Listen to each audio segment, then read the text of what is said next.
ముక్కోటి ఏకాదశి పర్వదినం పురస్కరించుకుని శ్రీ గోపయ్య సమేత శ్రీ తిరుపతమ్మ అమ్మవారి దేవాలయంలో ఉత్తర ద్వార దర్శనం నిర్వహించిన దేవస్థానం వారు. ఎన్టీఆర్ జిల్లా జగ్గైపేట నియోజకవర్గం. ఎన్టీఆర్ జిల్లా today TV staff reporter Cheni Rambabu.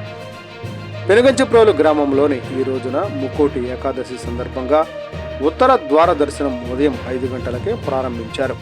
ప్రజలకు, భక్తులకు శ్రీ తిరుపతమ్మ అమ్మవారి దేవస్థానం వారు ముక్కోటి ఏకాదశి పర్వదినం పురస్కరించుకుని శ్రీ తిరుపతమ్మ అమ్మవారి దేవాలయంలో ఉత్తర ద్వార దర్శనం ఉదయం 5 గంటల నుండి మధ్యాహ్నం 11 గంటల వరకు శ్రీ అమ్మవారు దర్శనమిచ్చారు.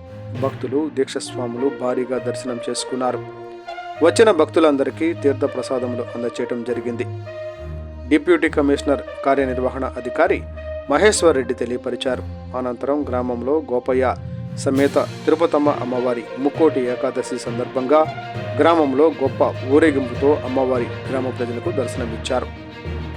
తిరుపతమ్మ శరణం. శ్రీ తిరుపతమ్మ అమ్మవారి దేవస్థానం పెనుగంచిప్రోలు కలియుగ వైకుంఠంలో జరిగే ముక్కోటి ఏకాదశి పర్వడి దినం ఈ 29/12/2025 సోమవారం రాత్రి 8:30 శ్రీ గోపయ్య సమేత శ్రీ తిరుపతమ్మ అమ్మవారి పూజా భజన జాగరణ కార్యక్రమం. ఈ 30/12/2025 మంగళవారం ఉదయం 5:16 ముక్కోటి ఏకాదశి వైకుంఠ ఏకాదశి సందర్భంగా శ్రీ గోపయ్య సమేత శ్రీ తిరుపతమ్మ అమ్మవారి దివ్య దర్శనం ఉత్తర ద్వార దర్శనం.